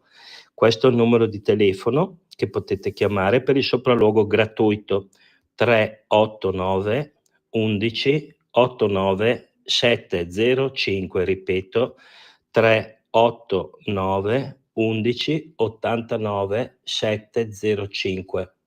Vi ricordo che io rappresento Sicurbet, tecnologie per la sicurezza, siamo produttori dell'antifurto Dialogos, progettato e costruito interamente in Italia, antifurto che può gratuitamente essere collegato alle forze dell'ordine di zona, ovviamente previa vostra richiesta.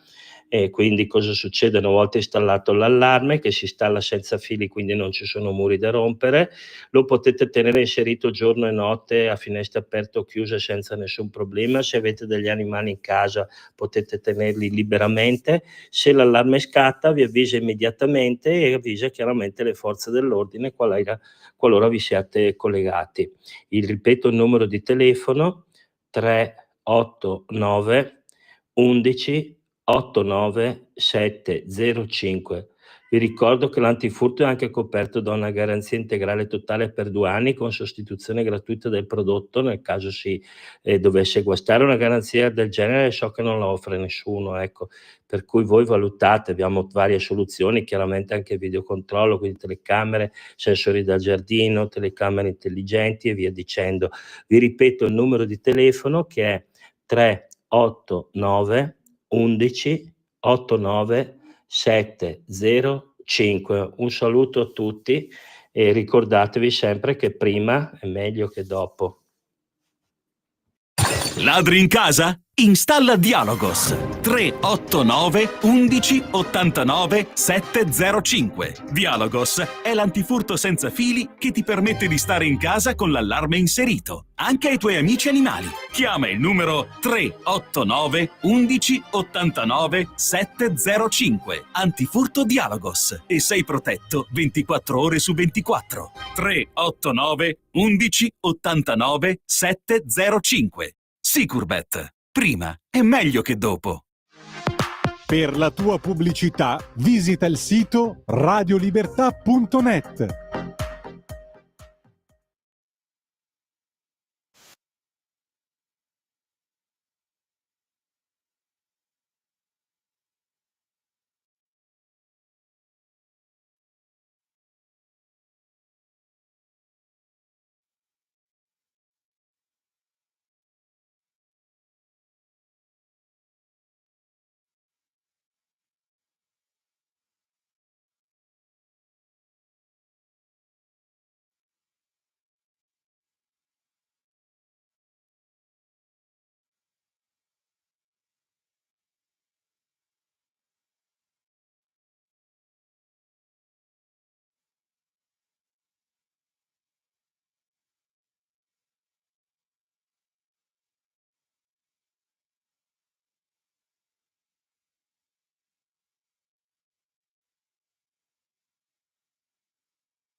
Si chiama Scerrilli, cantautrice di vita e poesia. Da quando uscì da Parma arrivò fino nei nostri studi di Milano in via Bellerio. Beh, da quel giorno non l'abbiamo più lasciata. 4 passi fuori, Scerrilli ci porta a una nuova intervista.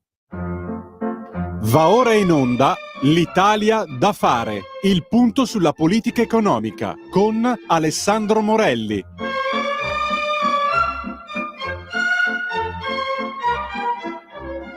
Siamo in tanti oggi a commentare le notizie del giorno ed è un piacere ritrovare su queste frequenze il sottosegretario alla Presidenza del Consiglio, Alessandro Morelli. Buongiorno. Buongiorno Sammy, buongiorno a tutti gli ascoltatori. Auguri papà, come va? Auguri a tutti papà, grazie papà. La vita di un papà perennemente in giro, Alessandro? Non è facile. È abbastanza complicata, merito comunque della gestione familiare in casa delle mamme, quindi non saremmo nulla senza le mamme, però indubbiamente siamo una parte fondamentale della famiglia. Assolutamente, famiglia matriarcale, sicuro anche la mia, proprio non ho assolutamente la possibilità di interloquire più di tanto, però quando arriviamo i figli si girano, è arrivato il papà.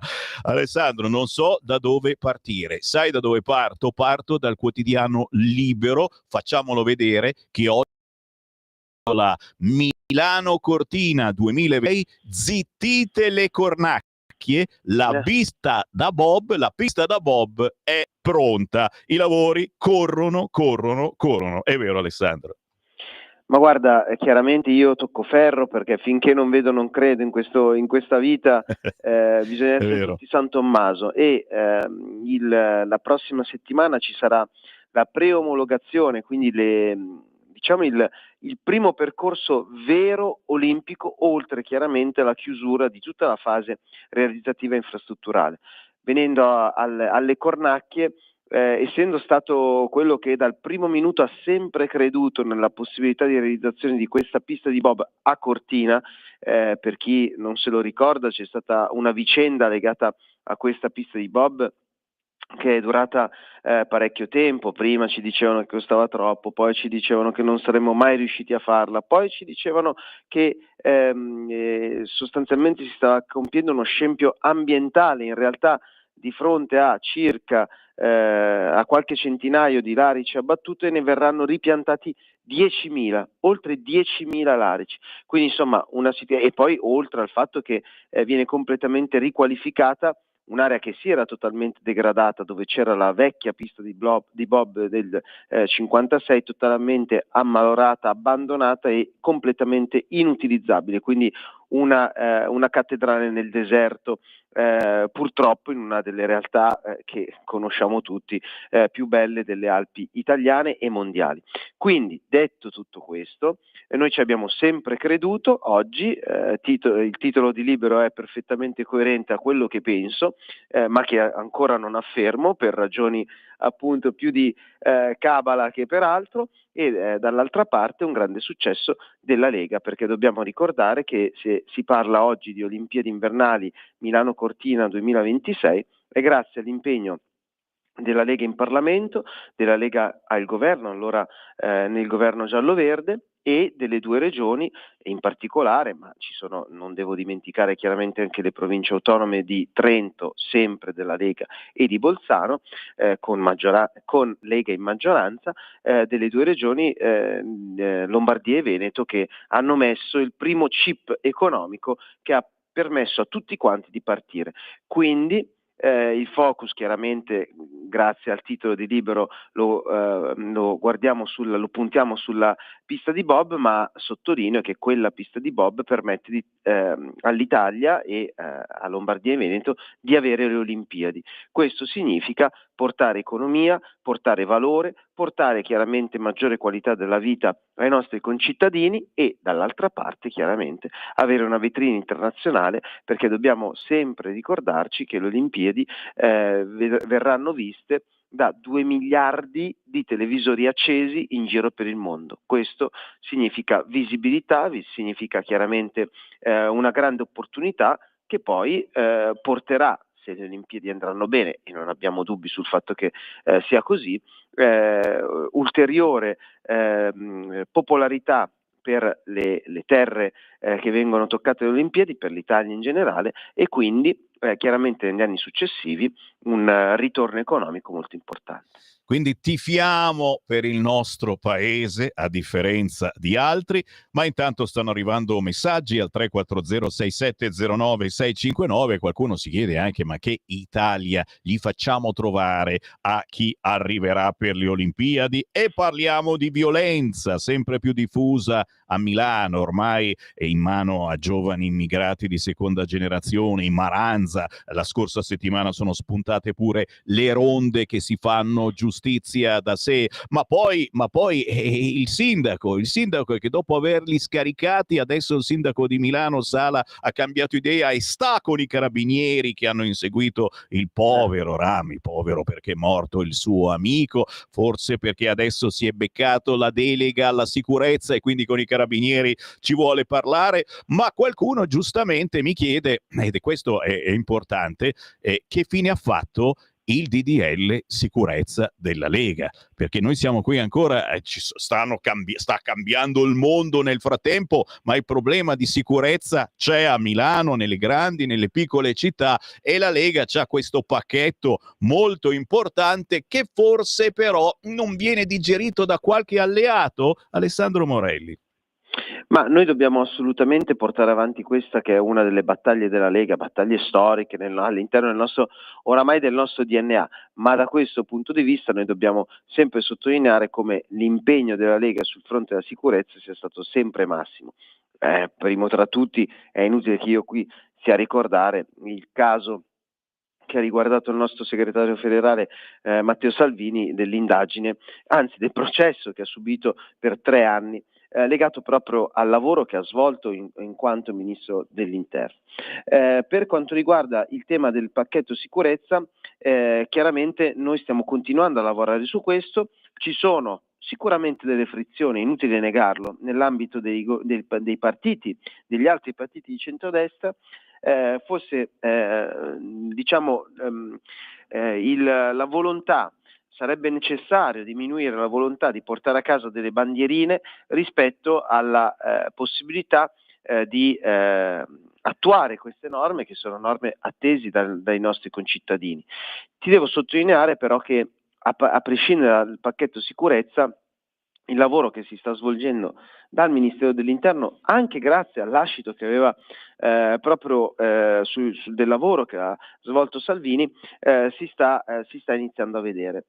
Ti riporto l'esempio della nostra Milano, dove indubbiamente la stazione centrale, ma prendo questo solo come esempio chiaramente perché lo conosco direttamente, la stazione centrale di Milano era al centro delle polemiche, dei servizi televisivi praticamente un giorno sì e l'altro pure.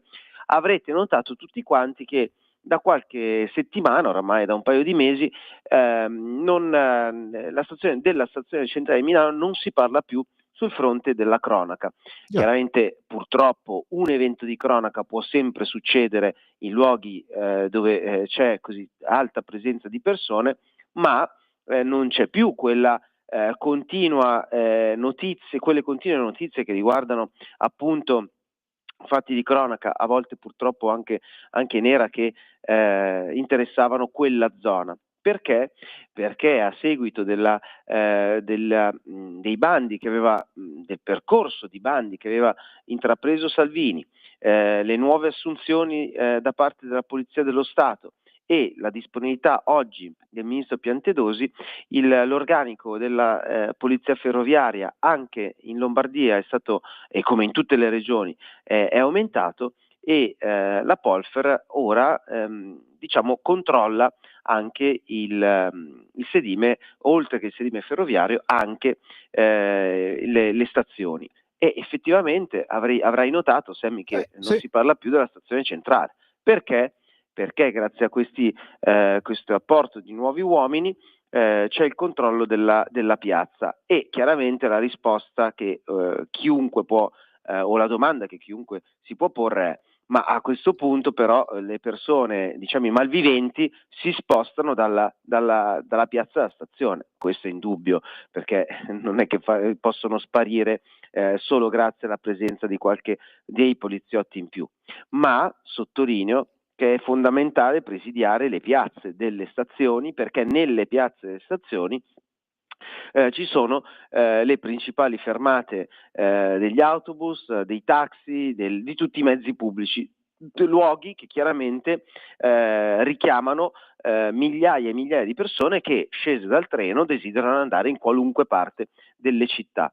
A quel punto, risolvendo questa situazione, presidiando questi luoghi dove c'è un'altissima presenza di persone, di turisti, di viaggiatori, chiaramente il livello dello scontro, o anche molto semplicemente il livello del mercato che i razziatori possono avere a disposizione, diminuisce in maniera solida.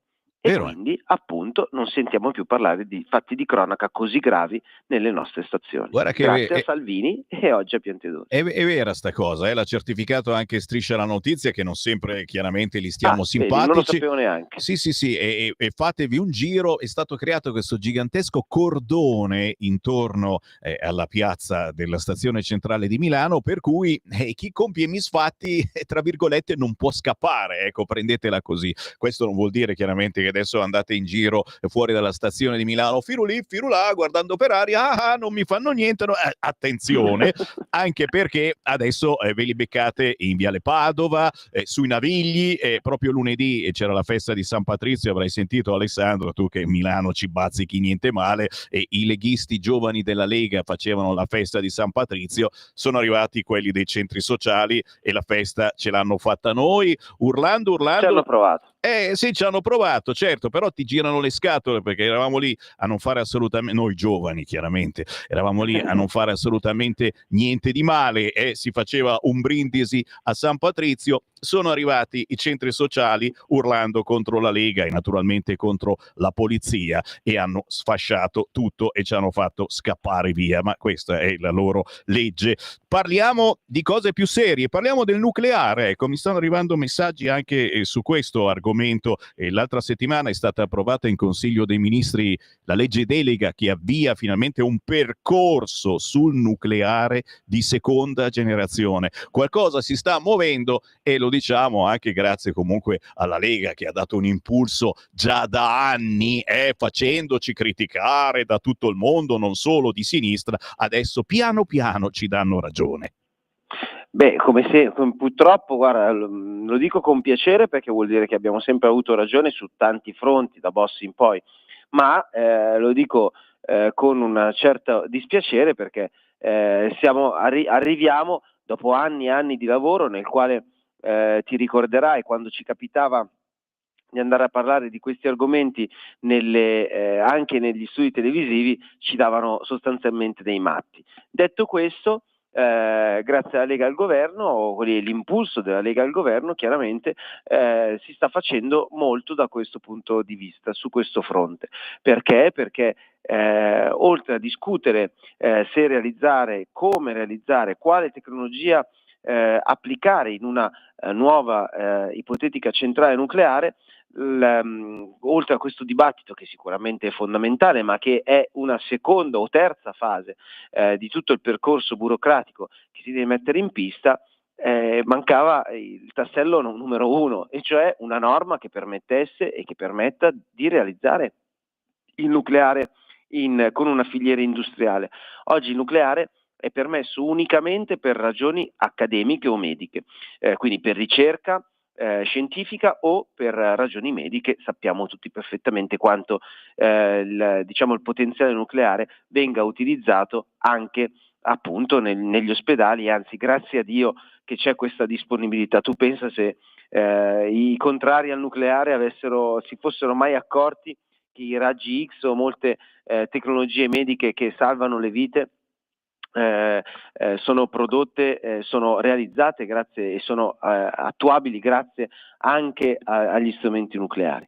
Quindi a parte le battute, rimane il fatto importante, e cioè finalmente si inizia il percorso nucleare, che io ritengo sia un percorso oramai irrefrenabile, semplicemente perché basta guardare le nostre bollette e capire quanto sia un interesse generale utilizzare questo strumento tecnologico che il mercato ci mette a disposizione, mentre in giro per il mondo si continua a utilizzare questo strumento e anzi, siccome si usa lo strumento, ma lo strumento in altri paesi non è assolutamente sufficiente, si continua a bruciare carbone come se non ci fosse un domani. L'anno scorso è stato l'anno record per l'utilizzo di carbone in molti paesi, Cina compresa, e quindi capiamo perfettamente che quando si parla di politiche green tutto viene letteralmente cancellato dal cancellino cinese, però è un cancellino che non lascia una traccia bianca come il gesso che usano i nostri maestri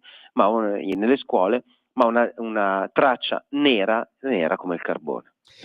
Tornando a parlare di Europa, chiaramente tralasciando questo riarm, questa voglia adesso di militarizzare l'Europa, abbiamo visto i sondaggi e gli italiani non sono affatto contenti di tutto questo, ma parallelamente a tutto questo, sotto traccia, qualcosa di buono si sta facendo. Abbiamo visto che si sta muovendo qualcosa di positivo riguardo il nuovo regolamento europeo sui migranti, e anche qui non perché vi parliamo da via Bellerio qui a Radio Libertà, ma pare insomma che stiano dando ragione alla Lega e al governo. Ma poi l'altra settimana è uscita anche la sentenza pericolosa che chiede un risarcimento per i clandestini della Diciotti, e io ho fatto l'esempio, non succederà mica adesso che i ladri ci chiederanno un risarcimento se non riescono a entrarci in casa perché abbiamo la porta blindata. Morelli. Allora, sul nuovo regolamento sulla gestione dell'asilo e dell'immigrazione, che trovate, mentre tu me lo chiedevi, ho bastato digitare e fare una googolata per trovare appunto la pagina del Consiglio europeo dedicato proprio a questo tema. Già il cambiamento si legge nelle prime righe: determinare lo Stato membro competente per l'esame di ciascuna domanda di protezione internazionale e garantire una più equa ripartizione della responsabilità tra gli Stati membri attraverso un meccanismo di solidarietà obbligatorio ma flessibile. Ora già capite che i termini sono completamente cambiati rispetto a qualche tempo fa. Innanzitutto si parla di redistribuzione, ma sottolineo e mi dispiace doverlo sempre ribadire, ma è giusto farlo perché mentre noi diamo una voce, che peraltro è la voce di buonsenso, che adesso vedremo se è confermato dall'opinione anche dei nostri ascoltatori, da te, rispetto a quello che sto per dire, ma dall'altra parte c'è tutto il mondo che racconta una fiction, una telenovela totalmente differente, e cioè, come leggi in questo titolo, che ribadisco è la prima pagina che ho trovato quando ho digitato regolamento dell'immigrazione, è la prima pagina che salta fuori dalla googolata ed è una pagina ufficiale del Consiglio europeo, dell'Unione Europea. Anche qui scrivono, ed è chiarissimo, sull'asilo eccetera eccetera, della protezione internazionale, cioè la fandogna che hanno raccontato per tanti anni e che noi abbiamo cercato chiaramente di svelare, ma che con i nostri mezzi, ma che diciamo erano veramente ridotti rispetto alla potenza di fuoco dei media avversari, tra virgolette, avversari politicamente, è che l'Europa è disponibile a redistribuire non gli immigrati clandestini, che è il problema dell'Italia, ma le persone che hanno un diritto per rimanere in Italia e dunque in Europa. Ancora oggi si parla di questo. Dunque il problema per quanto riguarda l'Italia in particolare, perché per ragioni geografiche è posizionata dove sappiamo, ma dell'Europa in generale, è l'ingresso di immigrati clandestini. Su questo fronte chiaramente si deve continuare a ragionare con la parola respingimenti, perché altrimenti non ci sarà mai alcun tipo di redistribuzione. Nessun paese al mondo, non solo in Europa, non solo i buoni samaritani europei, quelli che fino a poco tempo fa erano tutti di sinistra e adesso stanno cominciando finalmente a diventare uno alla volta a seguito delle elezioni, sempre che le elezioni non vengano cancellate come in Romania, di centrodestra. Il problema è per l'Europa e in particolare per l'Italia, per le ragioni che ho esposto, rimane l'immigrazione clandestina. Contro l'immigrazione clandestina servono i respingimenti, punto. Segnate giù. Ultimo minuto con Alessandro Morelli e arrivano WhatsApp anche chiaramente sull'attualità, il discorso ieri di quasi 3 ore con i 2 grandi della terra, ma soprattutto la preoccupazione per la guerra dei dazi, il mondo in subbuglio con queste guerre commerciali, che io ho la sensazione che si tratti di un gran polverone semplicemente per contrattare, cioè i dazi non partono veramente, o se partono comunque li possiamo fermare contrattando ancora una volta il business che c'è anche intorno a queste guerre. Morelli. Certo, la posizione della Lega è assolutamente arcinota, il nostro segretario Salvini la dichiara urbi e torbi, chiaramente siamo tutti coerenti con questa posizione perché è la posizione giusta, la posizione sana che bisogna tenere, ribadendo anche qua uno spunto che è uno spunto fondamentale. In geopolitica non ci si innamora delle persone, non ci si innamora delle posizioni, è chiaro ed evidente che in questo momento per ragioni di valori e politiche è assolutamente giusto perseguire le finalità che Donald Trump e in questo caso dimostrando disponibilità e apertura anche Vladimir Putin stanno dimostrando nella direzione della pace in Ucraina. Purtroppo l'Europa ha una posizione molto differente, ci sono degli interessi economici oltre a quelli di difesa comune che vengono riportati. L'esempio principale è quello che vediamo per quanto sta avvenendo oggi in Germania, quindi non un'ipotesi, ma sta avvenendo in Germania che alcuni stabilimenti Volkswagen che non venivano, che probabilmente sarebbero stati chiusi in futuro, nel prossimo futuro, a causa sempre delle scelte europee, di queste politiche assurde green contro l'auto, queste aziende stiano subendo una reindustrializzazione verso appunto una industrializzazione dell'industria nella direzione dell'industria militare. Ora dunque, se l'ipotesi è creiamo un fondo europeo con un debito europeo che pagheremo noi per reindustrializzare l'industria tedesca, che oggi è in difficoltà a causa delle scelte proprio della politica tedesca, tedesca e di altri, e francesi in particolare, verso la direzione di questo green folle, a questo punto pare che dobbiamo scriverci solo Gioppini, tatuarci Gioppini sulla fronte, perché stiamo con i nostri soldi ripagando a debito la reindustrializzazione della Germania, dopo che hanno disintegrato l'industria automotive italiana, stanno disintegrando l'industria automotive tedesca e quindi a questo punto dobbiamo pagare noi.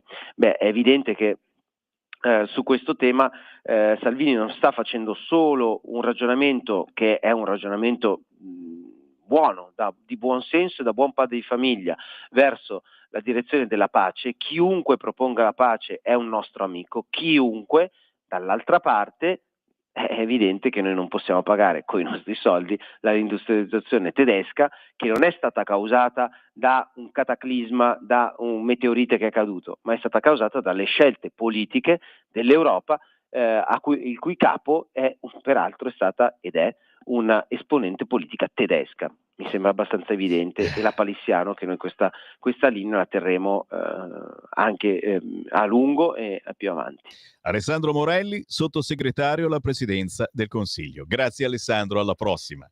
Grazie a tutti voi, buona giornata a Sam e tanti auguri a tutti i papà. Grazie, auguroni a tutti i papà Alessandro Morelli, a papà Varin e a tutti gli altri che ci stanno seguendo. Io mi fermo, torno alle ore 11.